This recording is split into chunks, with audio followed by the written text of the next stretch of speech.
Welcome to Mimicry, And thank you for joining us again. this second run of this Blunderdome, as we're calling it. Yeah. Once again, I am TJ, And I am Kyle. and we really appreciate the feedback that we got on our first Yeah, it episode. was helpful, obviously. Very constructive feedback. It wasn't just like, you suck! Gotcha. Very helpful. The people that know us a little bit more personally gave us great constructive feedback, and we're gonna just try to make it a little bit better. Try to Yeah, make it a little bit tighter. But I think I appreciate everyone that commented on the prior video and everybody that gave us criticism. constructive, mostly. Constructive, yeah. I don't think we got any real bad criticism on the first one. Not that I saw, anyway. Yeah. Regards to the comment of the day, it goes to Kelly, who asked about broad topics. For Yes. those kind of broads that you're looking for, maybe a website that's not YouTube may apply Yeah, mostly to your tastes. different platform. Different platform. Absolutely. That's But more of a video yeah, show. definitely. But I still appreciate the feedback. Thank you. Absolutely. So we are not giving up. This isn't just Yeah. going to be a one-off, a one-hit Number wonder. two. Yeah, absolutely. So, starting off kind of the same way we started off last week. Kyle, how was your week? So my week been pretty crazy because my brother got married, and I had Nice. to fly to the other side of the United States to go see him. Uh, and that was obviously lots of fun getting to see my brother because I hadn't seen him for about a year. Yeah, and who Since knew then. you could get 19 layovers? Yeah, and canceled flights. I didn't want to go to New York anyway, so that was cool.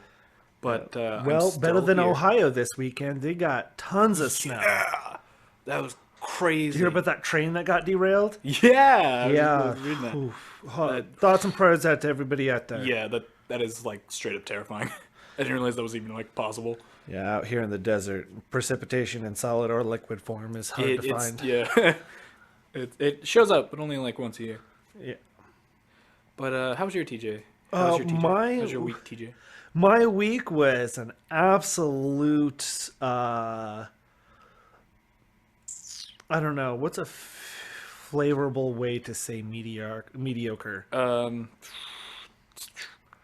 Good question. Got to spend a lot of free time with my kids, That's my always good. That's 7 always and good. 5 year old Sammy and Will.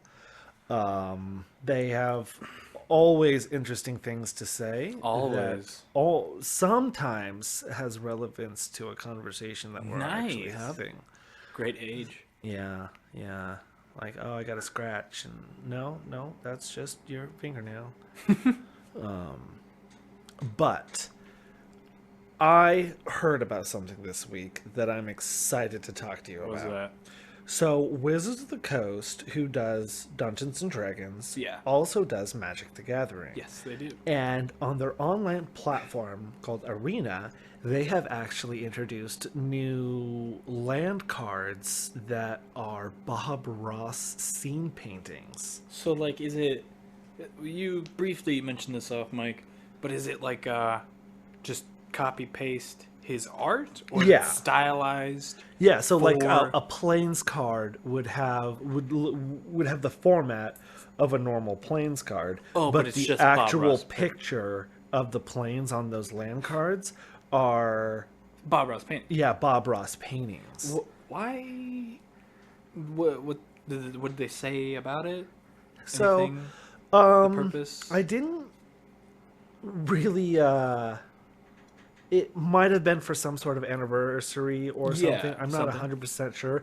I just know that they're also doing slow releases of different cards Oh, that okay. you can like redeem codes and stuff for. Oh. I was excited because I thought it would be like hard copies. Oh, so and I there's no thought hard that would be copies? Oh, that's not that I'm aware of at this point. It's for their online platform, Arena. Because I would, yeah, I don't play Magic the Gathering.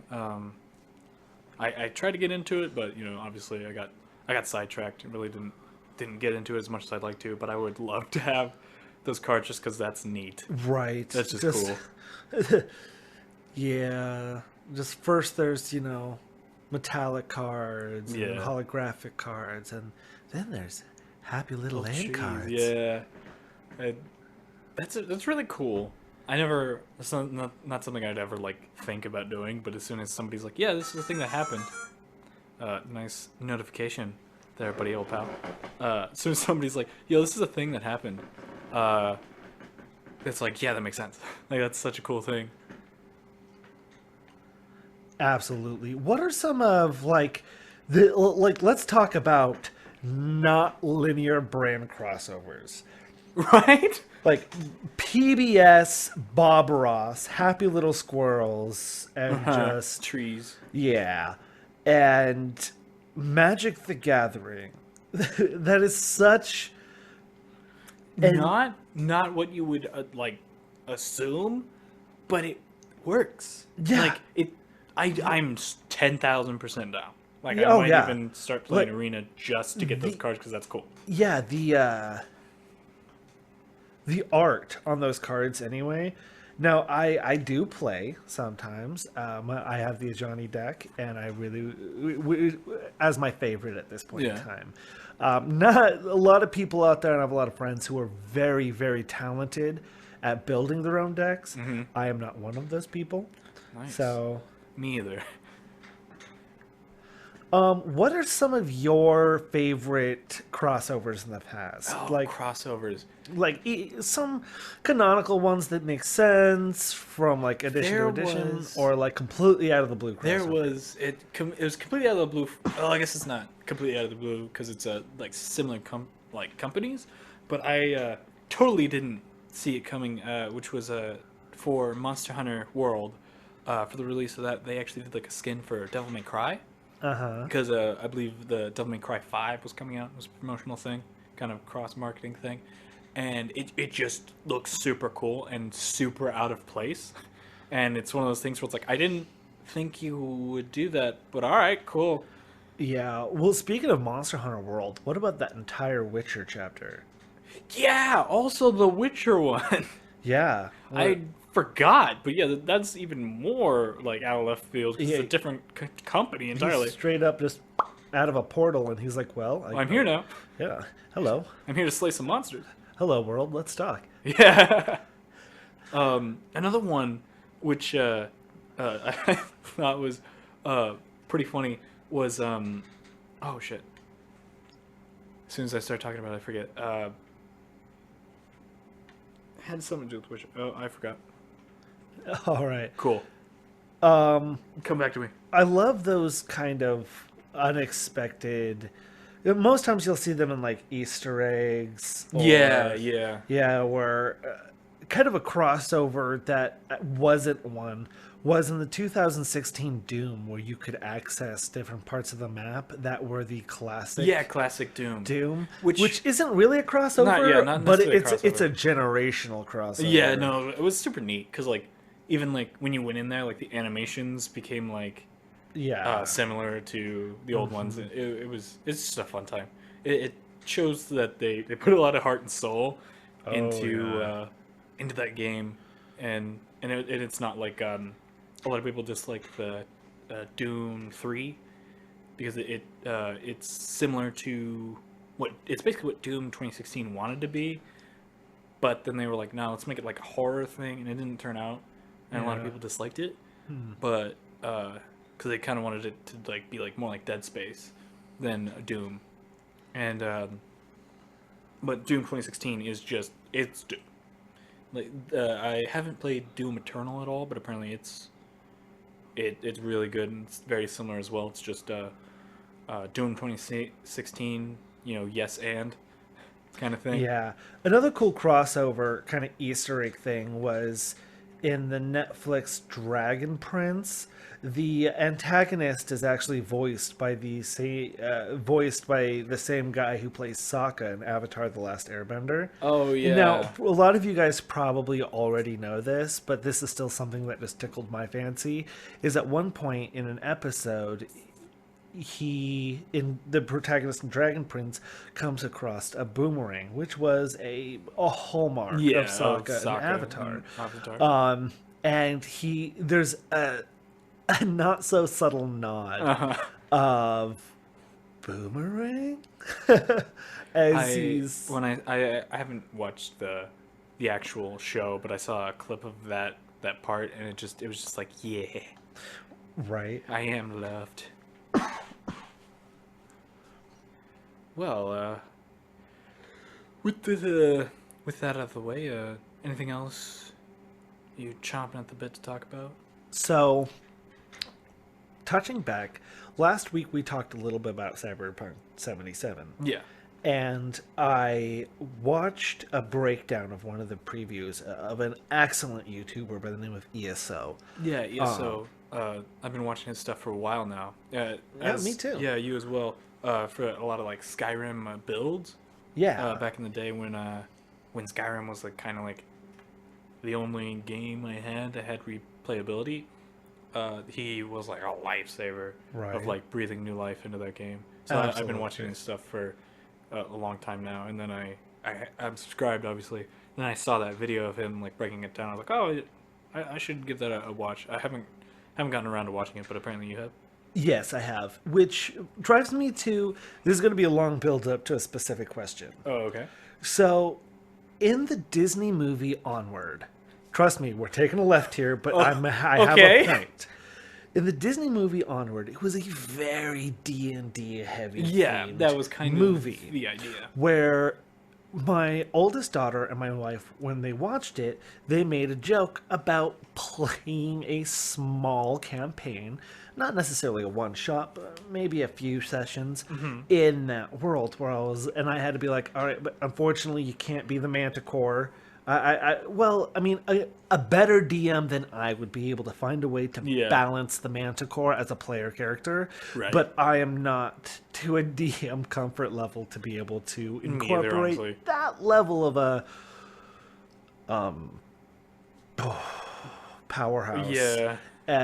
In a balance aspect. Anyway, so they were talking about like, oh, we could do this and that. We could play in like an Onward type, like modern day.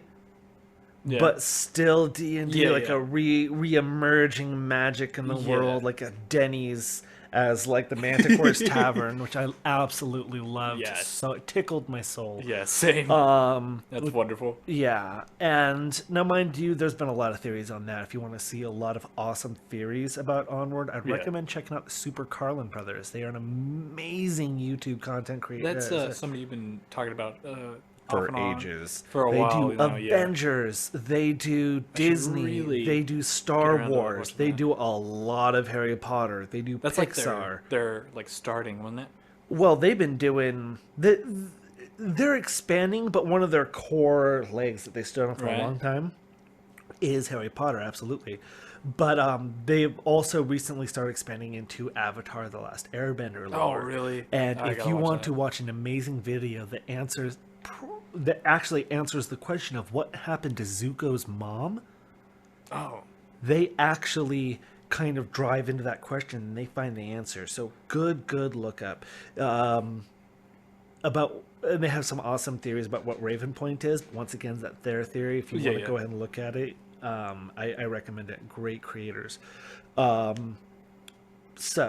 When my daughter and my wife watched Onward, they thought about different ways of translating the game so that way they can kind of have that experience in a game. Now, back to the point. In Cyberpunk 77, it starts when you have to implant a chip into your mind, which actually houses the mind of Johnny Silverhand, played by Keanu Reeves. Right. Which Great casting, by the way. Perfect. Yeah, absolutely. So with this game coming up, obviously that is an amazing setup for a single player Cyberpunk game. Because you're not sharing Johnny. It's not like a group patron, which, new information has come out. Natasha's Culture of Everything, which I got that book a couple days ago, finally, and I'm so excited. Yeah, quit flexing on me, please. Yay. Um, Anywho, how do you think? Obviously, players are going to want to try to interpret the video game into the tabletop game. Right? Do you? You said they were referred to as a referee in Yeah, Cyberpunk, I the referee. tabletop.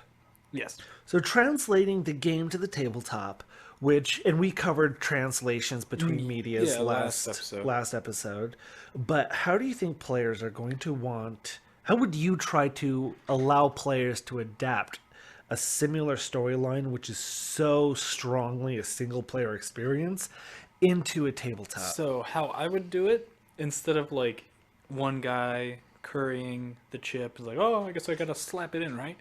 Um, I would have like a session zero, really short, like kind of sort of one shot, where it's like, ah, you go and you get, because the whole setting is about getting a score, right? Because you don't not score as in like numbers, like, oh, you got the most points, but I've played score. Tetris, yeah. Yeah. Not the same kind of score, but like getting, because you don't Oh, level that up. kind of score. Yeah, like you don't level up necessarily. It's your equipment. Yeah. It's getting better cyber enhancements, getting better firearms. Getting better. There is chances which like your skills do go up, but there's not like the same as like Dungeons and Dragons where there's like, oh, level up.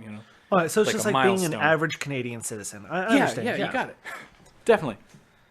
Where The only way they can survive that cold is just got to be some implants or yeah, something. definitely. I mean, we're kissing a border with them, and we're just too cold. Yeah, we have all the heaters running all the time for this setup right before the show, Yep. and I'm still freezing. Yep.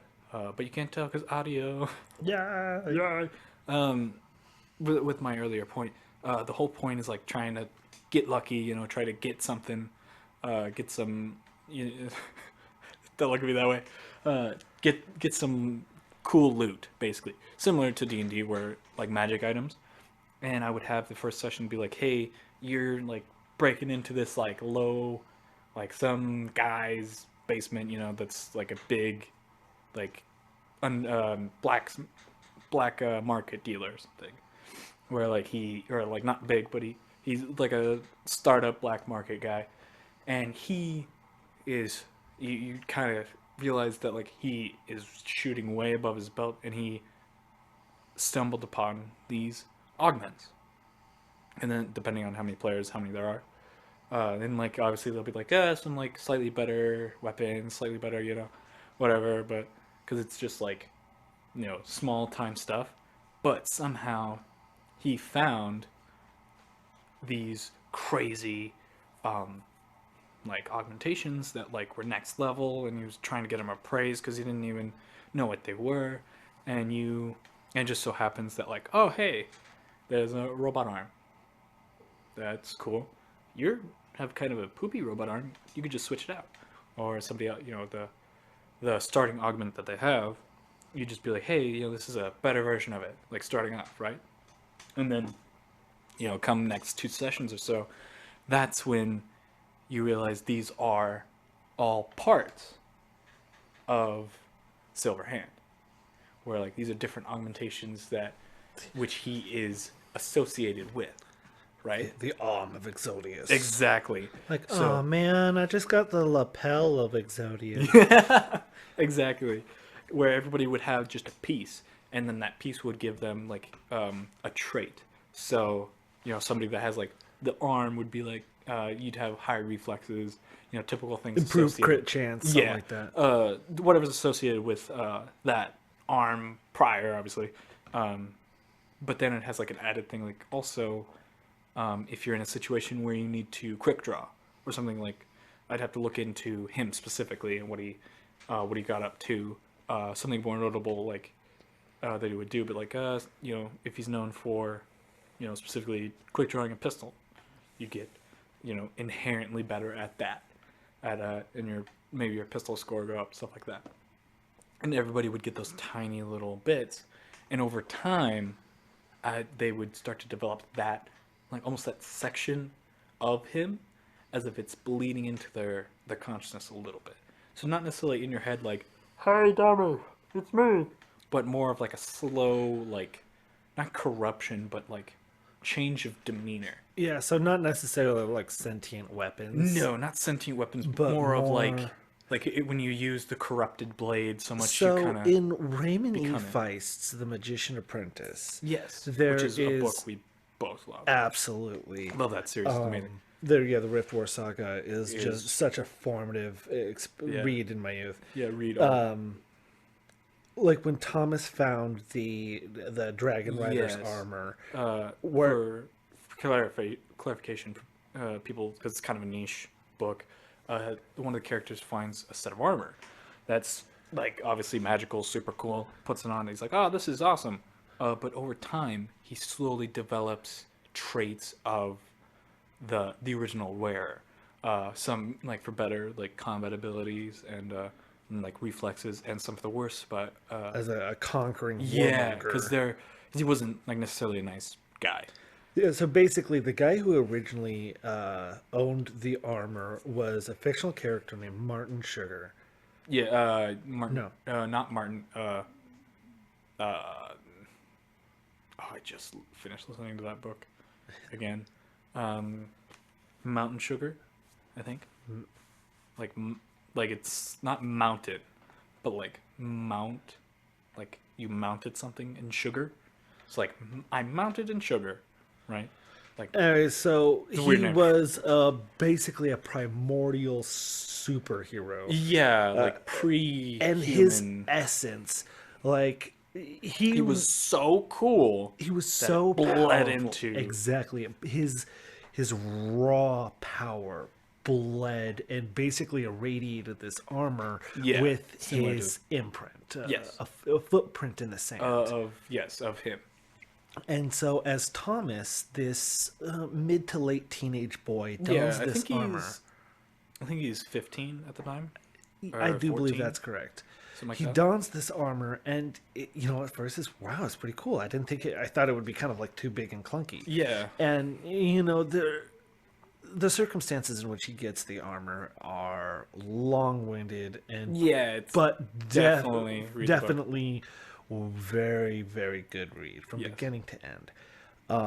And he eventually gets the attributes. That footprint starts to fit his foot a little too well. Yeah, And so what you're suggesting is instead of an ancient dragon rider, is if like let's say instead of the whole armor, shields, and sword right. set, somebody would get the sword, somebody would get the armor, Yeah, somebody would get where the somebody would shield, get his arm, and the iron the plant, arm pistol. would like let's say make you attack faster. The Yeah, shield would protect yeah, you better. exactly. The armor would, to This, so on that, and and the so other forth. thing, and it would also depend on the players. I would obviously talk to them, be like, "Hey, where's your character kind of going?" So I one don't. way I could imagine that bleeding into because Yeah, you're talking about more of a pressing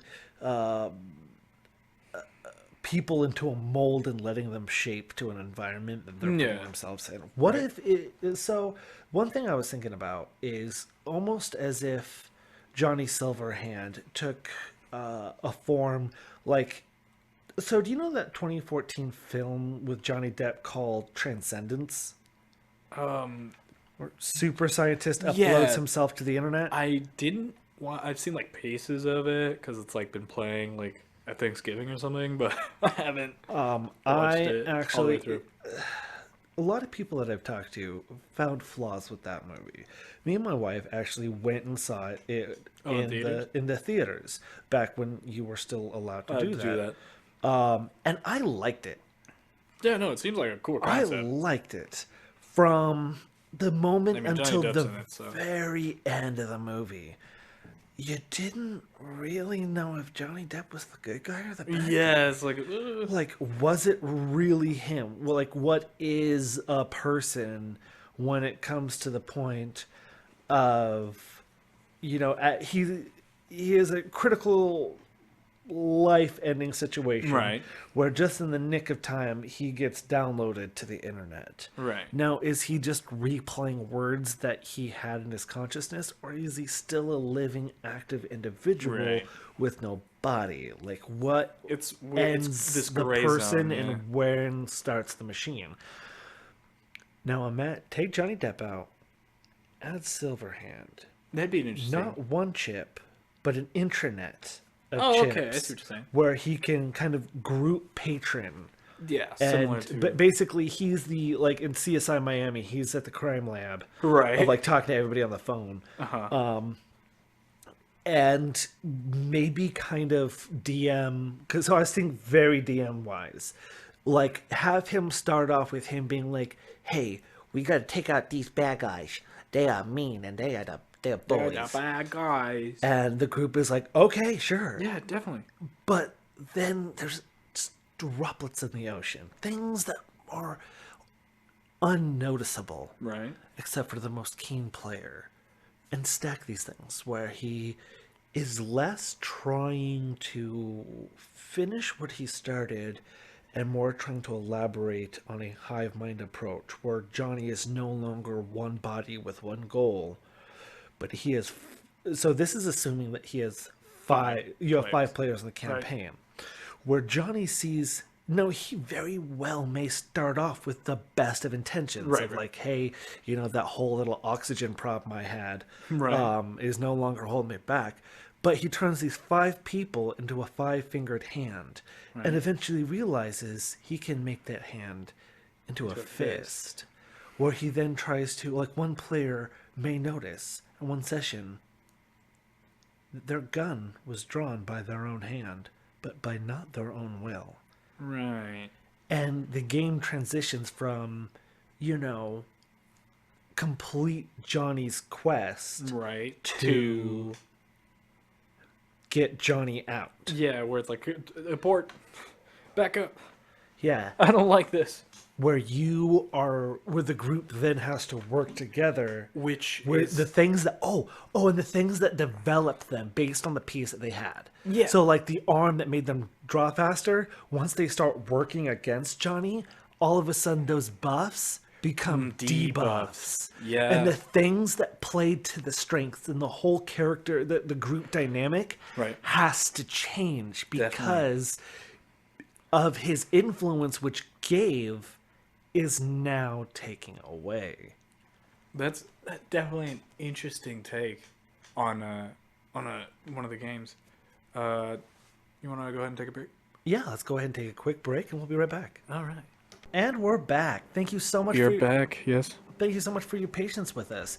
So, Kyle, you were talking to me something, and I'd like to go ahead and bring it to the attention of our audience here. Yeah. So many moons ago, actually, I was browsing the old Amazons, and I saw something that I bought, mostly off impulse. I'm not proud of it. Until it arrived. It took it forever to show up too, because I totally forgot about it. And then it just like appeared one day, and I was like, "Oh, this is here." And it's a very ornate axe, like one you would typically use in battle. So, like the body spray? Yeah, definitely. It's actually a bearded axe, so it's for your beard. No, I love everything about the mental image I just got. I don't. That's awful. The glitter beard trend that's going on. Oh no. Bearded axe. Oh, oh. Anyway, it's just like a fancy looking axe, right? And my intention, obviously, I'm not going out and chopping wood because I'm a small man that lives in a city, so I don't have the muscles for that. But I do play an axe wielding barbarian in TJ's campaign, and I was like, it'd be cool if I just like showed up and like held it and like used it as a prop, which I've yet to do. But I brought it up to my DM, obviously. I was like, hey, is this like a safety concern? Should I do this? You know And, what? As long as your axe wears a mask and maintains a social distance, Okay. I am absolutely okay. I'd have to talk to him, make sure he's alright with that. But It I'm sure should he's... be. It shouldn't be a political thing, No. Make sure just you get a good handle on your axe, and then you'll be, Boo. just Boo. no, No. Too far. nope. Are you saying that axe joke had some edge? Yeah, it was too long. The hat... I'm giving up now. Shut up, okay? Your joke Anyways, was bad. so about your axe. Yes. About the axe, it brings up the question of props in D&D, which is not something I have done it all. Mainly, I don't have a whole lot of experience with the tabletop game outside of about 3 or 4 games, which most of them were through Discord online, so it's not really a thing. But with our I've done the current, Roll20 thing. It's great. it was great. Not really something that I've ever had an opportunity to do. And with our current setup being in person and live, With some alterations. yeah, obviously, alterations. It's a big garage. Yeah, yeah. Uh, I was thinking about like maybe we should start because what was it? The other day I had mentioned because TJ actually happens to have some pointy objects in the garage, and I was kind of like messing with one. And I was like, it'd be really cool, to, like while we were playing D&D, just to, like just be holding one of these. And I was like, well, you don't have an axe. Bought an axe, and now I'm actually gonna try and use it like as a prop during. And this one isn't sharp. It's still so no fear of like cutting my hand open or anything, uh, or anybody else. Uh, but it brings up the question of do you guys use props during your sessions, online or otherwise? Did you before? Do you not now? Did you have some problems with it? Some questions that I'm asking the community because I find it fascinating. Yeah, and there's really kind of 2 points to that. Ba-dum-dums. With players and DMs. Right. A player using props is, in my opinion, from what I've seen in different games, up, down, left, and right, and I've played a lot of D&D, mostly from the DM side. A player's props helps them become more immersed into the role playing. Yeah, into the character. A DM's prop helps build atmosphere for the Right. player. So a player's props is mostly for themselves. Right. Right. And a DM's props are most times they come at more of a hindrance to the DM, Right. but Right. helps build. Well, that's the thing where like it's a weird line where the DM's quote unquote props are kind of been around. Like that's typically even first edition that was the intention that you might have miniatures or you might had art, stuff like that to set the scene, right? Gotcha. Maps. But for players specifically, like maybe dressing up, having an axe or a foam sword, something like that, wizard staff. That's something that hasn't necessarily been isn't necessarily as common, I think, Yeah. and isn't necessarily talked about. I haven't seen it really talked about much, Gotcha. like on Reddit or anything. No. Sorry, go ahead. No, just I say it was really sparse. There was like a couple people that like once in a blue moon, they all dressed up as their characters and played Yeah. a session, but it's not something that's like session to session consistent that I've seen. Yeah, one thing. So speaking of props, I feel like from a DM's point of view, Right. DM props come in one of 2 ways: planned and unplanned. Right. Now, one of the best uses and situations where I saw an unplanned prop was actually in Matt Mercer's Critical Role, where mind you, he has sponsors from like Dwarven yeah. Forge and all those. He's got a lot of people He's backing him. amazing. I mean, he had the Critical Role had an offshoot show called Painting or After Dark. I don't remember the name of it, I don't know. where they would kind of do a fun little interview while painting minis. Oh, that's cool. And I mean, he has hundreds of minis. Well, the other day, in one of the more recent episodes, there was supposed to be a small twine rope that went down the middle of the map. And he turned around and he went to go grab it, and oh no, it wasn't there. And for a visual reference and for mechanical reasons, he wanted the rope there. So now we bridge into unplanned props, where then he grabs Improv. Critical Role, which is a well known for their Yeah. amazing, beautiful plethora of, I mean, props, Yeah. from maps to minis to music to lighting Yeah. effects. Matt Mercer lays down in the middle of the, not himself. Yeah. He grabs his iPad charger cord and he lays it down in the middle of the map and goes, "Well, that's your rope now." Which and it really is kind of a I feel like that's relatable. exact. That's the word I was looking for. It's so relatable, but when he has to be like, well, I don't. You Yeah, I want you didn't want to expect you to polymorph do this. into a T-Rex. I don't Have have a a T-Rex T-Rex? on me, but I do have this tiger. So this This tiger, is yeah, this is the T-Rex. which I feel like most people it's Oh that yeah, way. like most people don't have Even if they have a warehouse yeah, even if of they have minis. some minis, there's D&D obviously. Something weird's gonna happen, something unplanned. So when somebody goes to the animal shop, you're not gonna have like the cat mini or something, right? Yeah. So you're gonna be like, this small cracker I found on the floor. You make it happen. Whatever. Don't look at me like that. That's not what I meant. So I didn't say anything. Yeah, I could just imagine like, all right, so my party's gonna have to get mounts to be able to track through this part. Right. So like, all right, I'll make sure I have my horse minis ready, and they roll up, and they're like, "Can I get a more bounder?" And you're just like, All right. "Okay, all right, let me go ahead and grab my Explorer's Guide to Wild Mount. What do they look like? Oh, Oh, panther with frog eyes. Cool.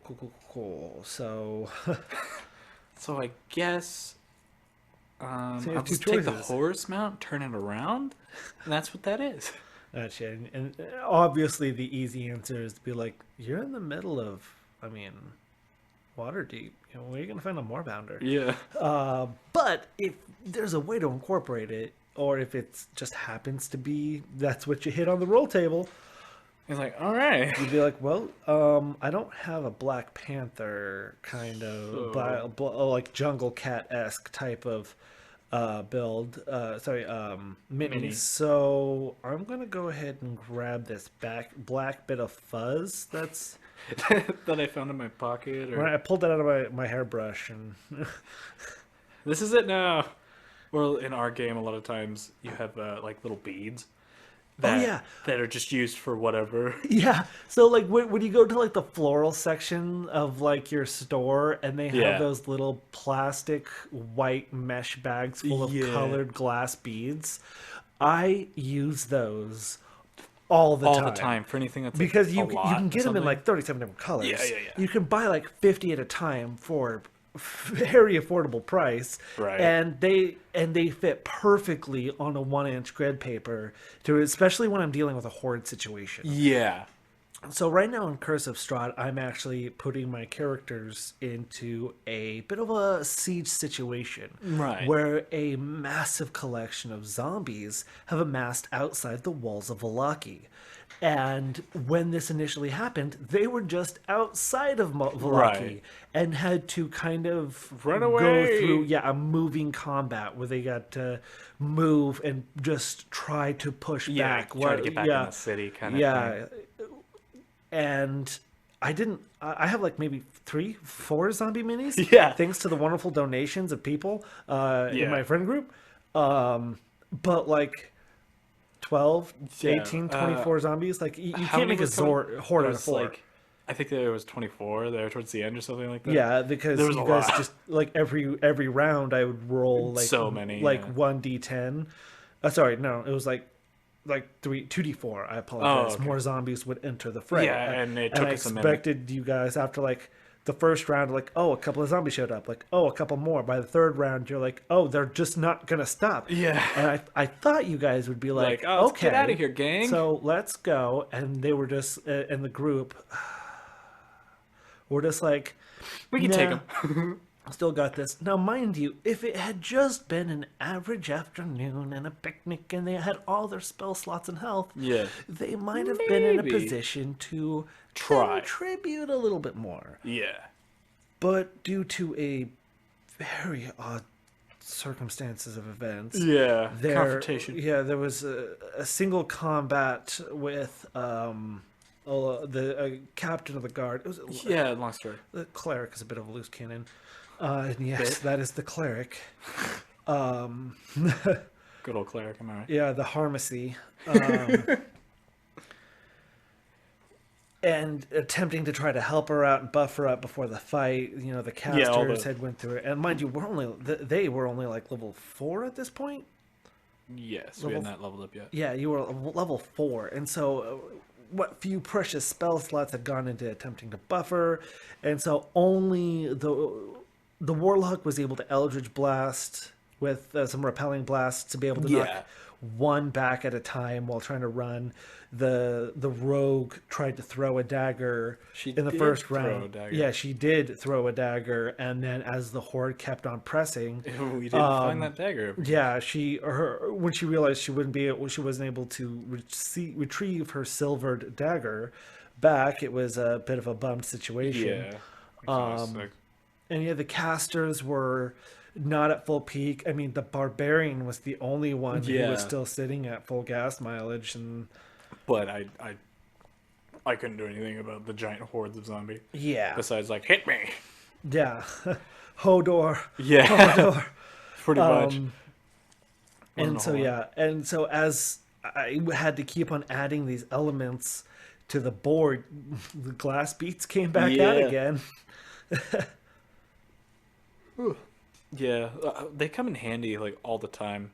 Oh yeah, Those like universal kind of thingy-majigs, which in our case, those glass beads. And before that, what were we using? sorry pieces. Yeah, sorry Before pieces. we The actually got sorry pieces. minis. Before we actually had minis. Yeah, it was game like 1 to 3, I think it was. The first 3 Sessions sessions before we actually got minis. actually got minis. So yeah, I scoured my game closet. Yeah, we're like, we could find something. So there was a variety of Monopoly pieces, sorry pieces. There was something else as well. Oh, you had like trees or something? Oh yeah, I had somewhere? trees. My son, he was 5, got like a dinosaur, Right. like weird set where it had like a bunch of these rocks and these like little plastic Yeah. trees and a bunch of dinosaurs. Well, he just wanted the dinosaurs. He Yeah, yeah. could care Less. absolutely nothing. And yes, I do believe that is grammatically correct. Definitely. About the trees and the rocks. Mm-hmm. And so when they went missing from his toy set, he didn't even notice. And so, yeah, so like I try to bring a little bit of a third dimensional element to my maps. I appreciated it, especially when we were still using sorry pieces, like the addition of like a rock here, like the rock actually being a rock. Yeah. It's a small thing, but I was like, oh, that's so neat. Right. And then it really actually, I really, really, really liked using the sorry pieces, especially once we had gotten minis, but those were the only minis we had. Right. And we had anywhere between 1 to 4 enemies fighting you guys. Now, mind you, this is level 1, maybe Yeah, level yeah. 2 stuff. So there wasn't going to be a whole lot of enemies at all, Not a horde or unless it anything. was going to be a run situation.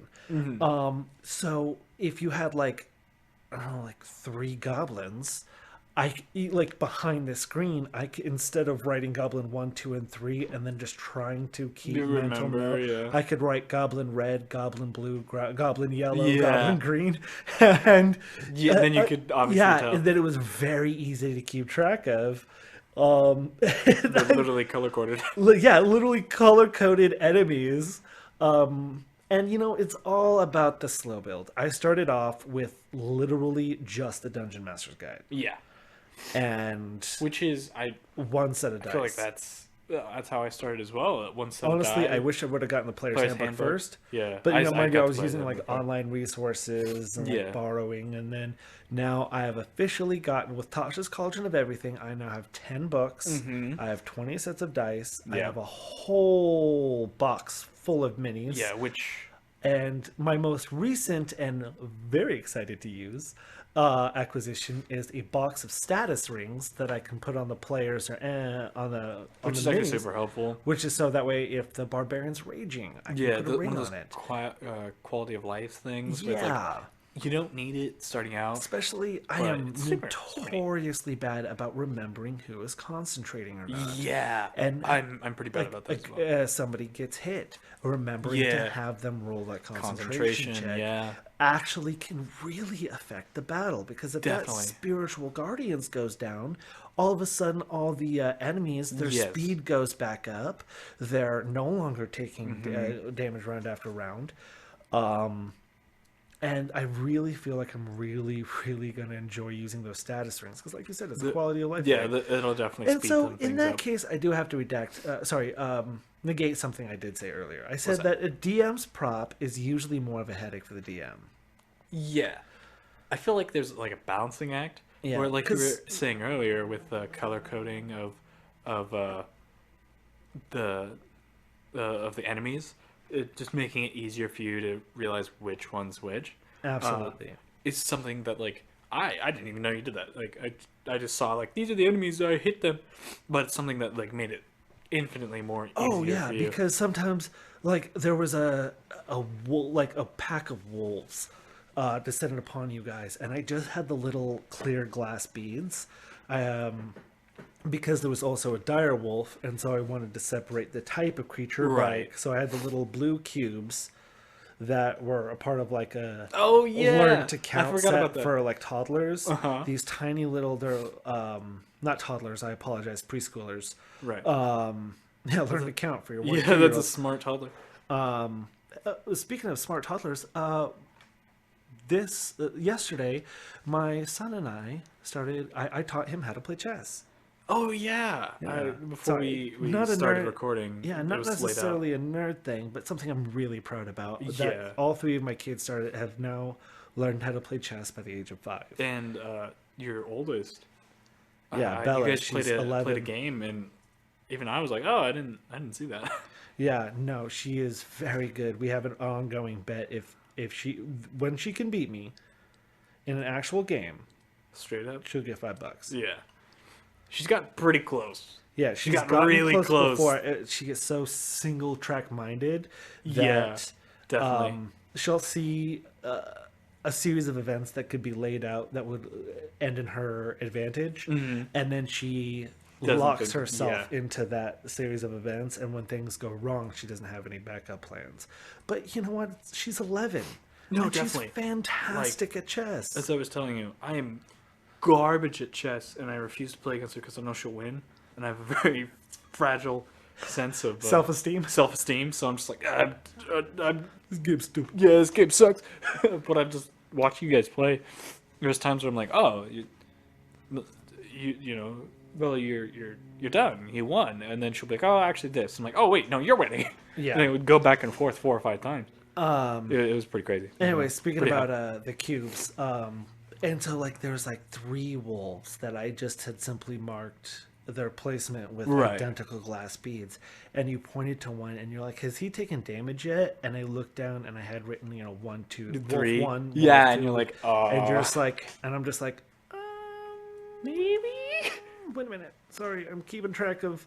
Hold the up. Vistani, I'm trying to keep Yeah. track of what you guys are doing. I'm trying to keep track of the wolf, the dire wolf, and the next set of crap that I'm about to throw at you. Uh-huh. Wait a minute, was that the one, or was it the? Because that was Well, like 7 even, minutes ago. With our own personal, like, the players, there's times where I'll be like, oh, go ahead and hit this goblin or something, because this, that, or the other thing, tactics, and then they'll get confused and attack a different one, and then just kind of throw it off. And it's like, but I thought you meant the goblin. I'm like, no, the other goblin. Which, right? a lot of some DMs don't allow that kind of at table builds. Yeah, we sometimes we get pretty bad about it where it's like multiple minutes of us just talking back and forth, and it's like, hey, you can't really like, come on. Yeah, and it'll be one of those things that short interactions that can lead to confusion Yeah, are very much kind of a thing that might take place in a yeah, fight. definitely. Like hit him, all right, not him, The your other other guy. left, your other left. Definitely. Which I feel adds to just some just well-rounded humor, Yeah, and some humanization of your character. yeah, like, Some what's the word? but like seriously, when they're like, "All right, so we're gonna plan out the next 7 moves," and I'm just like, Yeah, yeah. "Okay, It's one of first those of things all where right, in universe, when me and you played the a different campaign, we had like a combo set up, and yes, the lore, the not the lore, background, the background was that we had known each other and we had done this yeah, we before. worked it out So us beforehand." and we never really we those brief times were like, do the thing, got it, cool. Yeah, But we didn't straight up say like, all right, you do this, and like come up with it at the table. and yeah, and we talked to our DM about that. Yeah, So definitely. we had a series of spell combinations that we could use given different circumstances or Yes. situations. That we spoke to the DM about, like, hey, as since we have been in our background traveling and adventuring together, it makes sense to us, but are Right. you okay with us having some preset kind of plans given Yeah. situations? Some Now, mind wombo you, combos. we didn't metagame No. in the moment. Like, all right, since we're in this situation right now, We're gonna let's do go this. ahead and do. But it was one of those things like, hey, We had a preset thing. like, in the on your turn in D&D, you have an interaction, an action, a bonus action, a reaction, and movement. Yeah. Interaction is, the 6 seconds of communication, what you can say realistically during those 6 seconds. Yeah. And so it was an easy thing. On my turn, I'd be like, all right, I go ahead and do this, that, and the other thing. And I look to the wizard and I say, all right, time to stop, drop, and roll, which is a pre coordinated plan Uh huh. that we would then initiate. I knew what he was talking about, Yeah. and we did the thing, and it was actually pretty satisfying to not have to not only the combo itself, but not have to like be like, remember that thing we talked about last Wednesday, and like actually have to talk it out. But you just saying, like, give me the hammer, and me being like, yes, my lord. So just a quick touch. The combo that worked out Yeah. specifically well was one that was inspired by YouTube content creators called Dungeon Dudes, where they had a whole episode about spell combos, Right. where we were actually able to pull off a reverse gravity and prismatic wall combo, Right. with a slight alteration of what they had initially projected. But and this is more for the audience because Yeah. I mean, Yeah. I mean, we did it. we and it was just one of the things that on our initiative we both rolled a 14, so we had It really stack worked out, turns. yeah. It was one of those things that we had all three of the guys we needed to take out within the 30-foot range. As now, mind you, reverse gravity is a 50-foot, but Yeah. the prismatic wall, when in sphere form, is a 30 foot. 30 foot. So, and it just worked out. So, like, hey, we're in this situation, and as Sam Riegel would say, fluffer nutter Yes. for Critical Role fans out there. I don't know what that means. It was a bomb thing. Okay. And when I say bomb, I mean like lip balm. Oh, Yeah. makes sense. Speaking of D&D, Uh-huh. so we could go on about props forever. I haven't Yeah, even yeah. mentioned all my props. Kind of the last thing I want to touch on is, so as I do believe we touched on it last episode, but if we didn't, well, we are now. Yeah. I am absolutely in love with the new Baldur's Gate game. Baldur's Gate 3. Oh yeah, it's a good one. It's got quirks, it's got interpretations, it's got Obviously. a good story though. Yeah, it's a pretty cool. good quest. The fact that you can multiplayer or single player. And it really reminds me of like a homebrew like something somebody would come up like a an actual, not like just a story in a game, but an actual campaign. Like it Yeah, makes sense it's for D and got D. a good It foundation. Yeah, it feels like something I would play at a table. Yeah, the Githyanki player in the Yeah, Mind yeah. Flayer It campaign. it's well done. Yeah, a vampire spawn companion. Yeah, You know, it's got a great touch on a lot of good stuff. it does. It does. Now, I have over triple digit numbers in the game Yeah. Must be nice. as I've played mostly with my warlock build, which I love a good warlock. You Yeah, know, Warlocks are cool. yeah. Played around a little bit as a wizard and a rogue, and got through the tutorial with a cleric. But one thing that I have actually recently heard, and it's come to light, is that the newest patch that is coming for Baldur's Gate will wipe all current saves. It's Yeah. incompatible with current saves. Did they say why? Just like based on how the infrastructure is, or did they just say like, by the way? Well, it's been known for a while the final Yeah, release well, like final won't release. be compatible because there's going to be so many It's so different gonna be so changes. different. Yeah. I don't know. I don't know specifically why. They probably have said in some interview that I haven't yet to see, or there might have been a tweet. But I Something or other. do know that I'm gonna miss my warlock. I hit triple digits before I branched out from him. He, though, to be fair, the rogue has stolen over, I want to say, $50,000 in gold from merchants. Yeah, you were telling me about that. I have gotten seriously every single one of my player characters probably have at least 10 scrolls of Revivify. I have, I've, it's a pre-release. I knew it wasn't going to be a Uh permasave, huh. Uh huh. but it's also one of those things that like you don't stumble upon, robbing the same Uh huh. merchant, 30 times in a day. Right. Which brings me to the point of I'm gonna miss him. Do you think they should ramp up the kind of tighten up those rules in Baldur's Gate so that way it would be much, much, much more difficult to do something like that?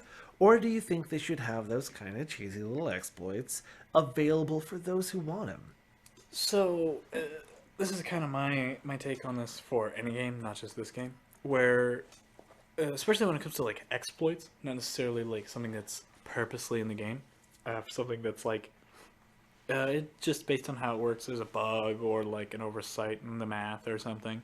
If somebody wants to like pickpocket the same merchant 40,000 times to get a gajillion gold or something, they can do that, and it's their single player game. It's their fun. Yeah, their game. And if even if they're playing multiplayer, it's not like it's on like a leaderboard or anything. The person that they're playing with might be like, "Yo, dog, that's cheesy. Stop it." But if they want to do that, sure. Like it's not gonna ruin my fun. I typically don't tend to do that. Go out of my way to like get the biggest numbers. I'm much more of a an outlier in that regard, where it's just like I just want to have fun, and I typically go the opposite way, where I'm like, oh, this spell does like half as much damage as the other one, but it looks cool, so I'm gonna do that. We're like, it's fireworks and stuff. Instead of taking like the plus 20% to like critical chance, I'm like, oh, this one makes them set on fire. That's cool, and I do that instead. Which I feel like most people are that way. Not as many people are gonna find the little crack in the code that lets them do this crazy thing or whatever. But if that's what you're down to do, perfectly One thing that go I kind ahead. of wanted to do and test really Right? was I started in the main camp area.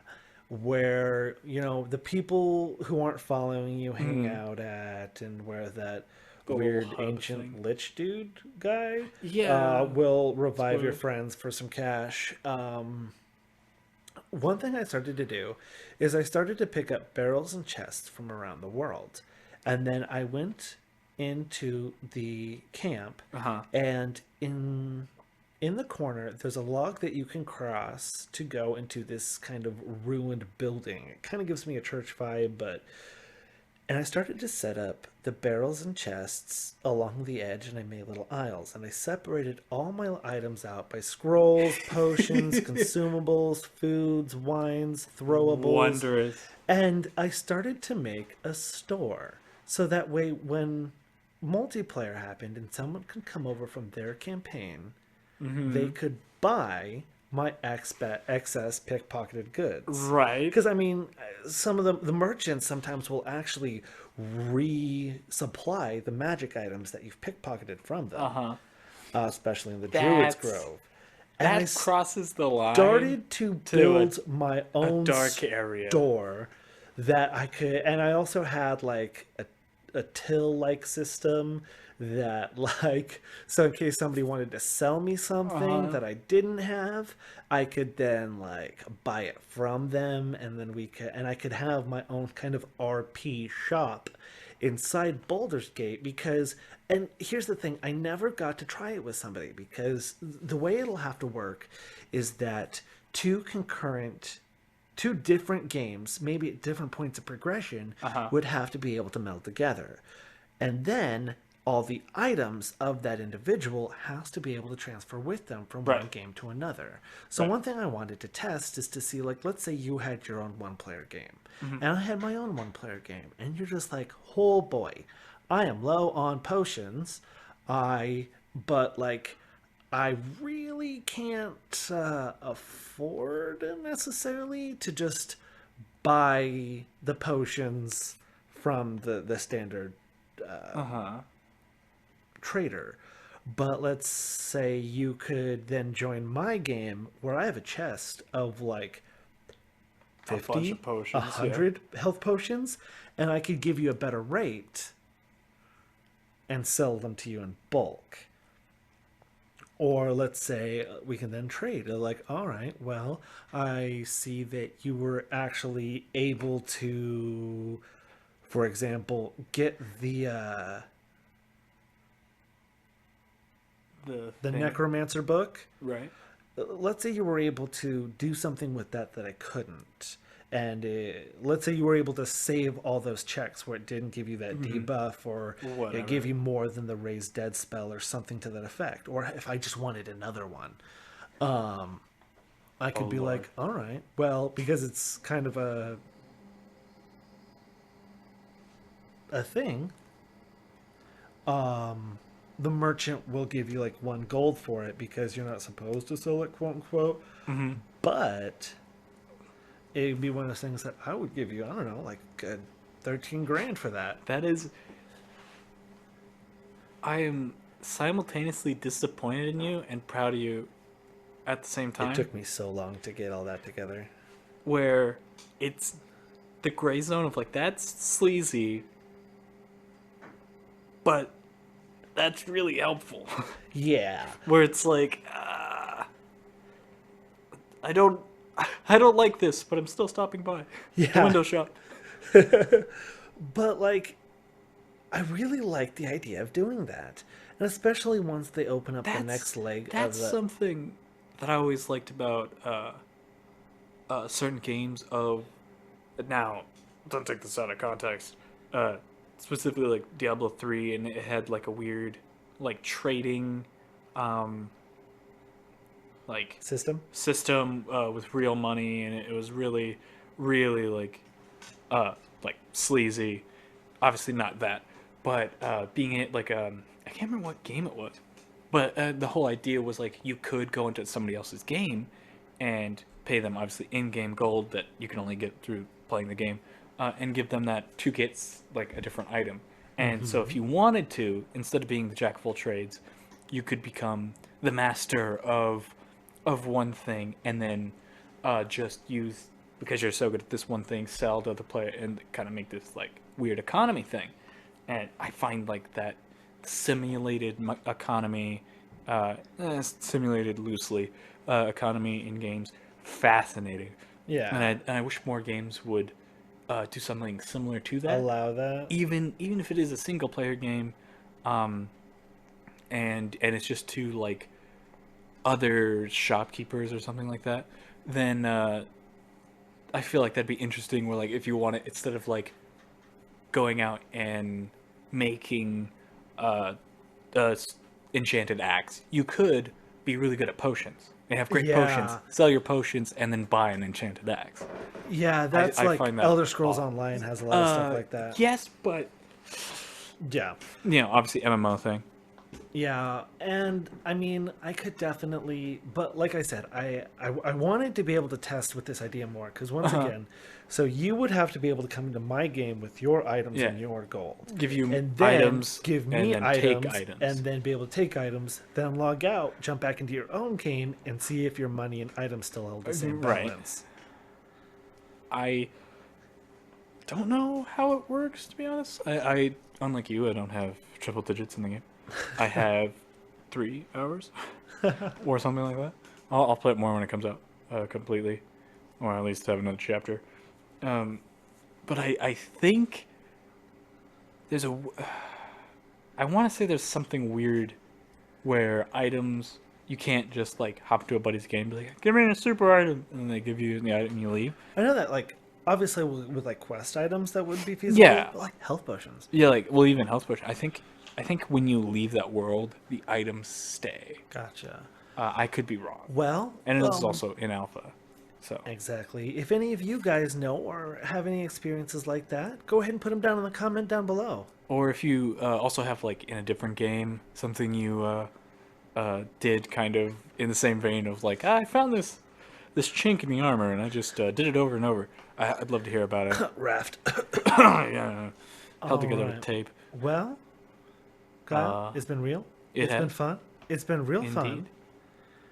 And go ahead and if you guys, the audience, have any Yep. questions or topics you want us to cover, absolutely, please put them down in the comments. We're always going to be reading them. And once again, thank you so much for your support. And don't forget to like, comment, and subscribe. Yeah. This See has you been later. TJ, This has been Kyle. and have a good one. See ya.